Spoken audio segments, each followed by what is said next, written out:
Bonjour et bienvenue dans Demain la com, le regard des étudiants de l'Université de Cergy-Pontois sur la société de communication. Et aujourd'hui, nous allons parler de culture. Comment des structures, comment des musées, des maisons d'édition, des lieux de notre patrimoine ou des festivals de musique renouvellent leur communication à l'heure du digital pour attirer du public et un nouveau public même. On va d'abord voir avec Lisa comment les musées ont dépoussiéré leur communication. Bonjour Lisa. Bonjour Olivier. Si je vous dis le Louvre, le Château de Versailles, le Musée national d'art moderne, le Musée national d'histoire naturelle ou encore le Musée d'Orsay, vous me dites? Il n'y a pas de piège, je réponds musée. Tout à fait, mais ce sont les 5 musées les plus visités en France. Sollicités par une offre de loisirs croissante, les musées souhaitent aujourd'hui séduire un public de plus en plus divers et nombreux. Aujourd'hui, nous allons donc découvrir à travers quelles techniques les musées communiquent. Prêt pour la visite culturelle 3.0? Allez, vous êtes mon guide musée, c'est parti. La communication des musées a été un peu réticente au Grand Saut 2.0, mais aujourd'hui, elle rattrape le temps perdu. En effet, il y a quelques années, la communication des musées tournait essentiellement autour de la communication interne, de la recherche de mécénat ou encore de relations publiques, sans pour autant s'attarder sur la communication à destination du grand public. Avec l'arrivée des nouvelles technologies, les musées ont commencé peu à peu à se lancer sur la toile. Sites internet, réseaux sociaux, désormais la plupart des musées français sont présents sur le web. Mais pour attirer davantage du public et fidéliser leurs visiteurs, les musées utilisent d'autres outils. Voilà, et vous êtes d'abord intéressé aux visites virtuelles. Tout à fait. Donc certains musées, comme le Louvre par exemple, organisent des visites virtuelles. Cette nouvelle technique de communication propose aux visiteurs de découvrir les œuvres d'art en direct de leur canapé. À travers ces visites 360, on peut découvrir les collections et les locaux des plus grands musées parisiens. Actuellement, 18% de la population quand même ont déjà visité le lieu culturel via cette visite interactive. Dans cette proportion de population, nous pouvons identifier quand même une majorité de jeunes de 18 à 24 ans, mais il faut tout de même souligner que 25% sont des seniors. Voilà, mais ces musées s'intéressent particulièrement aux jeunes aujourd'hui, puisque c'est le public, on l'a compris, de demain. Et ils s'intéressent à eux en mettant en place des applis qu'ils affectionnent particulièrement. Et ils mettent aussi en place des outils qu'ils adorent. Et je pense bien sûr à Snapchat. Oui, bien sûr. Donc Snapchat est une application donc, de partage de vidéos et de vidéos disponibles sur des plateformes mobiles. Ce réseau social consiste à envoyer des photos à nos destinataires. La spécificité de ces photos et de ces vidéos, c'est qu'elles ne restent disponibles que durant quelques secondes, maximum 10 ou 24 heures si elles sont dans des stories. Snapchat a également envahi les musées. En effet, ils sont nombreux. Oui. Donc, comme le Louvre, par exemple, a proposé des filtres prédéfinis pour illustrer les photos de leurs visiteurs. Cette technique de communication permet au musée de donner la parole aux visiteurs, de les laisser appréhender la visite à leur manière. Nous pouvons en effet voir la réaction des visiteurs à travers cette story musée, posée à côté des statues, échanger son visage avec des célèbres toiles, commenter des œuvres d'art, transformer originalement la Joconde ou encore se fondre dans le décor. Snapchat offre un large panel de possibilités. Les visiteurs connectés auront donc de quoi faire. Bon, donc la prochaine fois que je vais dans un musée, je sors mon Snapchat où je fais un petit selfie. C'est ça, je compte sur vous, oui.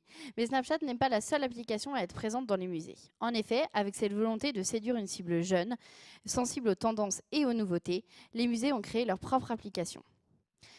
Par exemple, pour le musée d'Orsay,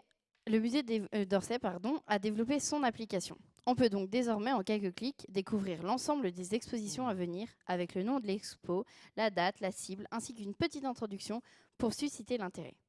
Puis, on peut également naviguer entre les différentes œuvres d'art du musée en découvrant les informations telles que l'auteur, le nom, l'art utilisé ou encore les dimensions.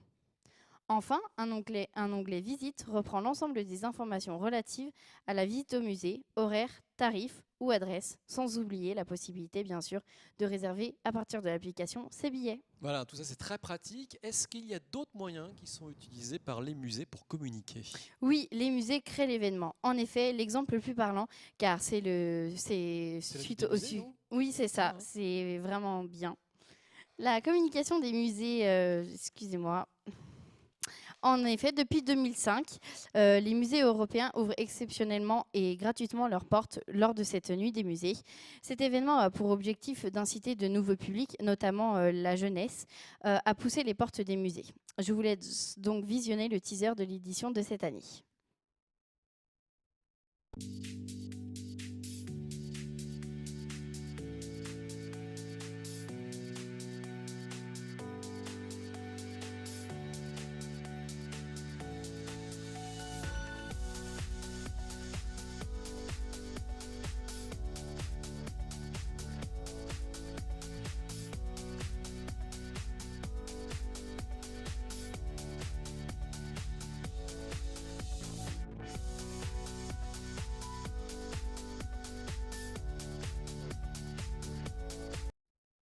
cette 12e édition, on compte donc 30 pays participants, 1200 musées français et 2 millions de visiteurs en France.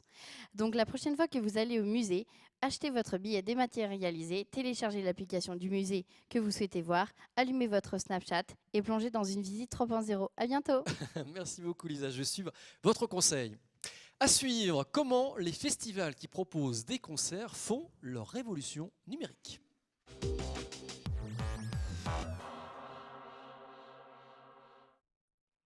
On va voir maintenant comment les festivals font leur révolution numérique. On va voir ça tout de suite avec Marie-Jeanne. Bonjour Marie-Jeanne. Bonjour Olivier. C'est la révolution digitale des festivals. Exactement. Donc nous savons que de nos jours, la musique est totalement dématérialisée. On écoute nos sons préférés sur Spotify ou Deezer. Et bien maintenant, les concerts aussi se dématérialisent. Le live concert, vous connaissez ? Je ne connais pas, mais je pense que vous allez tout me dire sur le live concert. Exactement. Eh bien, le live concert, c'est une innovation qui permet à des personnes qui ne peuvent pas forcément se déplacer sur le lieu du concert de le vivre de chez eux, sur son canapé tranquillement, avec un ordinateur, un smartphone ou encore depuis sa télé. Tout simplement. Alors maintenant, on va regarder un petit extrait de Cellcom, qui est un opérateur téléphonique israélien qui a diffusé sur Internet une série de concerts particulièrement innovants et 100% interactifs. Les chanteurs et groupes musicaux du pays se produisent en live dans un studio aménagé. Et devant eux, comme vous pouvez le voir, des milliers d'écrans affichent l'image des internautes qui assistent au concert depuis leur ordinateur. Et le public peut même échanger avec eux et leur demander de jouer certains titres. Donc non seulement le spectateur n'a plus besoin d'être au concert pour assister au show, mais en plus de ça, ils peuvent interagir avec leurs idoles. Voilà, donc ça c'est vraiment bien. On se rend compte qu'on n'est plus obligé de se rendre à un concert. On peut le suivre à distance, en profiter, on monte le son chez soi avec ses amis, puis on s'amuse. Exactement, c'est très pratique. Et donc à présent, on va passer au festival. Vous connaissez le festival Tomorrowland ? C'est un festival belge, hein, c'est ça ? C'est exactement ça. Eh bien, les organisateurs du festival ont eu l'idée d'un concept très original. Les participants se sont fait offrir un bracelet connecté, comme on peut le voir ici. Et le principe est simple. Si vous le souhaitez, vous pouvez appuyer sur un bouton et vous êtes automatiquement ajouté en ami par la personne sur Facebook. Sympa. Mais oui, c'est une belle initiative pour garder contact au-delà du festival. Grâce à ce principe, la communication post-festival est assurée et les participants pourront parler par la suite entre eux de leur expérience et pourquoi pas se motiver pour s'y rendre la fois prochaine. Bon, on va parler maintenant d'un autre festival, c'est le festival américain Coachella. Oui, exactement. C'est un événement organisé par Golden Voice qui a lieu chaque année pendant 4 jours en Californie.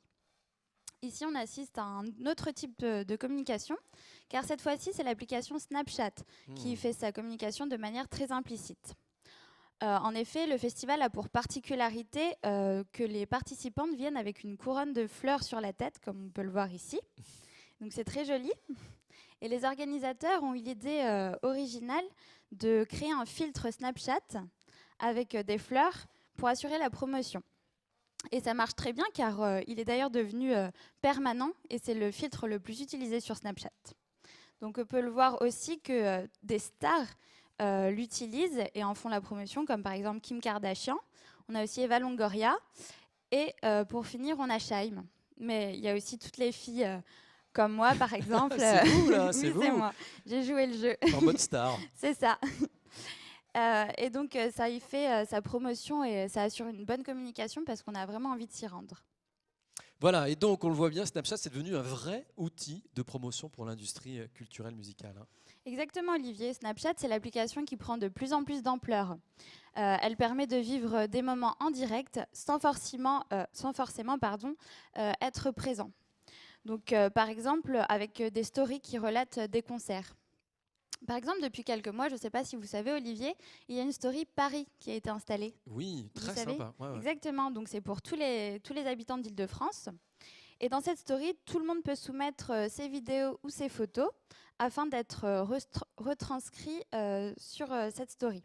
Donc, par exemple, lors d'événements ou de concerts dans la capitale, de nombreuses vidéos sont retranscrites sur Snapchat et cela peut faire découvrir aux personnes ne connaissant pas et donner envie de s'y rendre la fois prochaine. Voilà, puis on voit de plus en plus des artistes qui utilisent Snapchat pour finalement inviter tout à chacun à acheter son album ou se rendre à son concert. Tout à fait. Il y a de plus en plus de chanteurs qui utilisent leur propre compte Snapchat pour filmer eux-mêmes leurs concerts, où ils demandent à des tiers de le faire. Et donc, toute leur communauté peuvent suivre le concert en direct sans forcément être présent. Et donc, ça donne envie de s'y rendre forcément. Et donc, au prochain concert, on y est. Vous savez que les concerts sont de plus en plus vécus à distance grâce aux nouvelles technologies. Et comme dit le chanteur Nekfeu, filme mes concerts, au lieu de les vivre.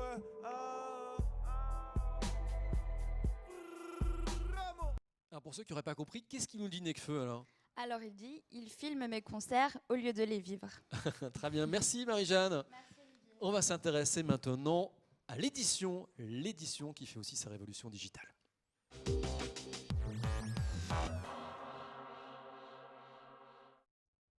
L'édition fait aussi sa révolution digitale. Et oui, l'édition à l'heure du numérique, on voit ça avec Romana. Bonjour Romana. Bonjour Olivier.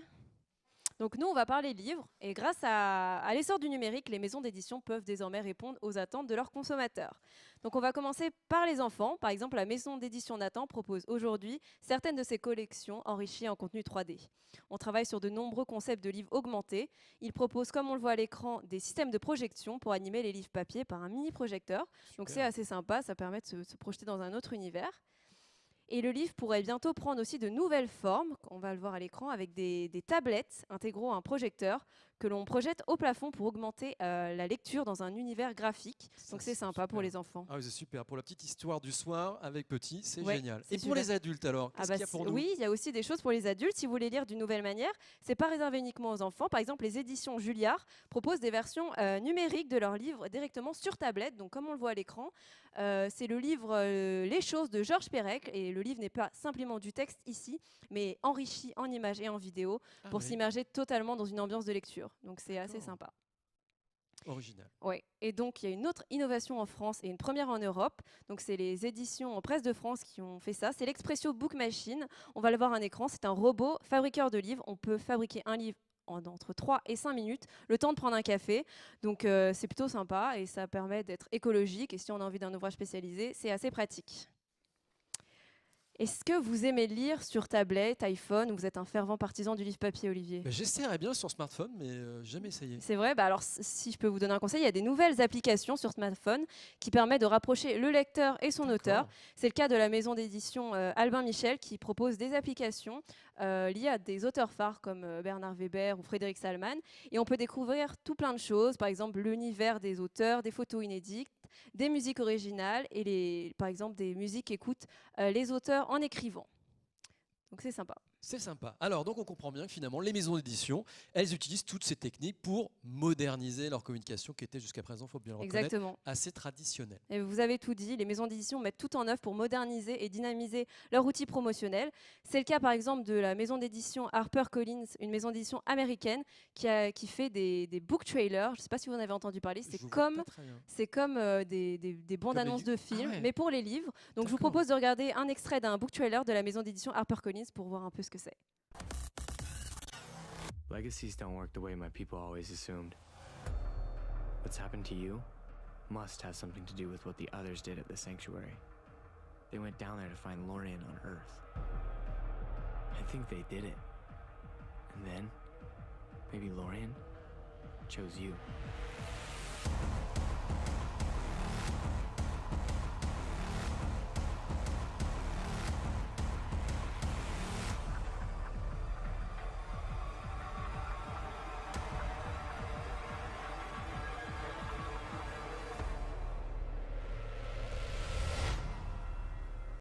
On croirait un film, mais c'est un bouquin. Ouais, c'est sympa, hein, et donc il existe plusieurs types de book trailers avec des acteurs comme on vient de le voir ici, ou bien sans acteurs, et aussi il y a des propres auteurs qui font eux-mêmes leur book trailer.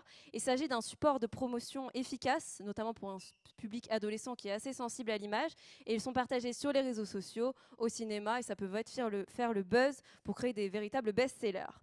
Et d'ailleurs, je ne sais pas si vous connaissez les youtubeurs, on en entend beaucoup parler sur la toile, mais est-ce que vous connaissez les booktubeurs? Pas du tout. C'est comme les youtubeurs, sauf qu'ils parlent de livres et c'est des prescripteurs assez importants, comme les journalistes, les libraires ou les maisons d'édition. Et justement, les maisons d'édition en prennent grand soin. Pour cause, la youtubeuse qu'on voit à l'écran, c'est les lectures de Nine, qui possède une chaîne spécialisée sur les livres qui compte environ 40 000 abonnés et plus de 400 vidéos, donc c'est Wow, assez conséquent. quand même. Et les maisons d'édition comme Robert Laffont prennent très au sérieux ces jeunes, je cite, qui peuvent assurer un buzz énorme ou flinguer un livre en moins de 2. Donc ils travaillent régulièrement avec eux pour réaliser des couvertures, des résumés, tout plein de choses. Choisir le titre par exemple, et ça permet des résultats commerciaux assez impressionnants sans dépenser le moindre argent pour le marketing ou la publicité. Donc le monde du livre a réussi à trouver sa place, à l'instar du monde de la télé ou du cinéma. Donc si vous voulez lire d'une nouvelle façon, Olivier, vous savez ce qu'il vous reste à faire? Je suis vos conseils. Merci. Merci beaucoup, Romana. Je vous en prie. À suivre, on va s'intéresser aux lieux de notre patrimoine qui, eux aussi, vous allez voir, font leur révolution numérique. C'est parti.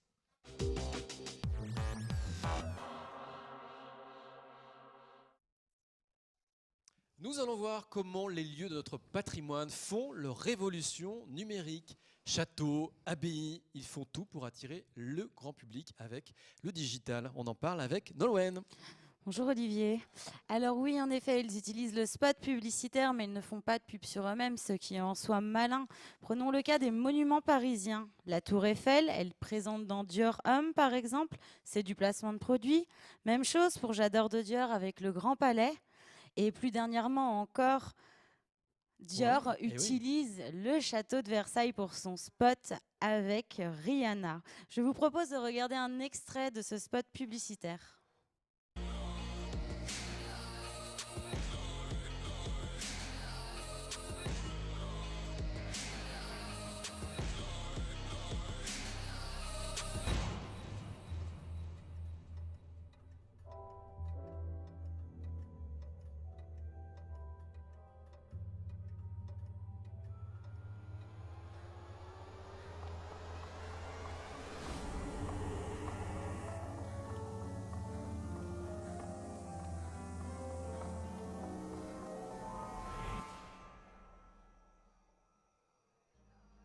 Le château.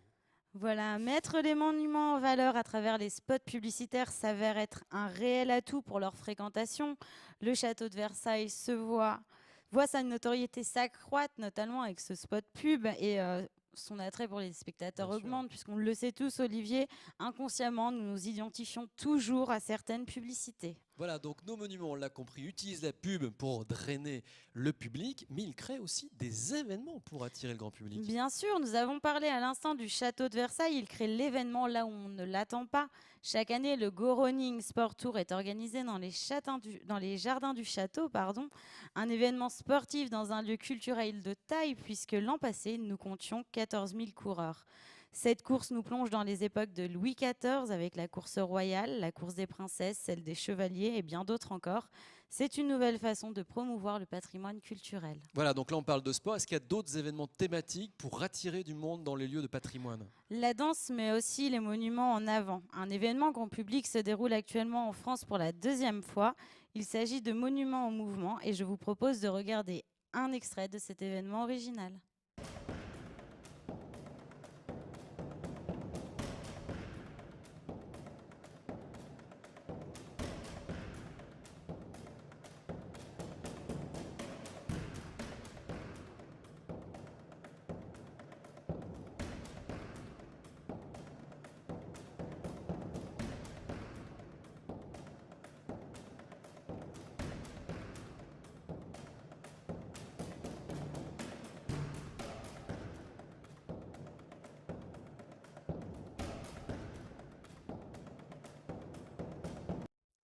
Donc, le principe, donner vie aux lieux historiques à travers la danse, une façon de mettre en scène ces monuments, mais c'est aussi un bon moyen de promouvoir la richesse culturelle à travers le langage du corps. Voilà, donc on l'a vu, les monuments font leur promo avec la pub, ils utilisent le sport, la danse pour se faire connaître, et même, on va l'apprendre avec vous, les transports. Bien sûr, depuis 2005, le Thalys nous permet de bénéficier de différentes offres promotionnelles culturelles.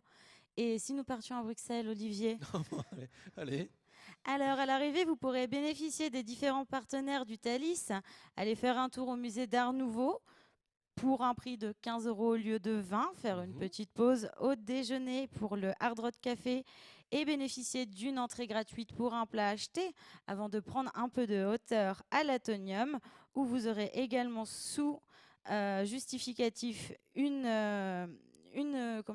offre promotionnelle qui vous sera attribuée. Et enfin, vous pourrez aller vous relaxer dans les accords hôtels et bénéficier de moins 10% sur votre nuitée. Le Thalys, c'est rapide, c'est économique, c'est un très bon partenariat culturel. Très bien, donc ça c'est pour le train. Et vous avez trouvé un autre exemple, c'est le covoiturage culturel. Je ne connaissais pas du tout.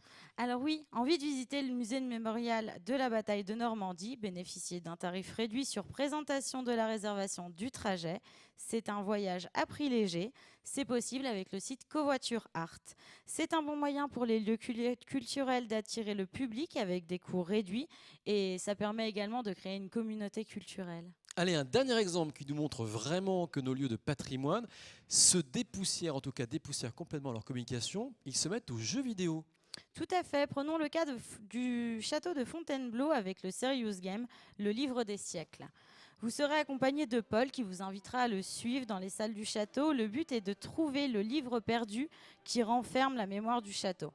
En parcourant les salles, le joueur est soumis à une série d'épreuves qui lui donnent accès à un fragment, un code mystérieux et qui lui permettra, une fois rassemblé, de localiser le livre perdu. Cette application, elle permet en plus d'écouter des commentaires sur les œuvres. Le livre des siècles, c'est une invitation à la découverte interactive du château, une petite visite du coup qui peut se faire à la fois en famille, entre amis, entre jeunes ou entre adultes. Maintenant, avec cette visite interactive, on apprend beaucoup plus vite. Super, merci Nolwenn. Merci Olivier. Merci à tous. Voilà, ce Demain la com est terminé. C'était un rendez-vous réalisé par les étudiants de l'université de Cergy-Pontoise depuis leur plateau ici à Sarcelles. À très vite pour un prochain Demain la com.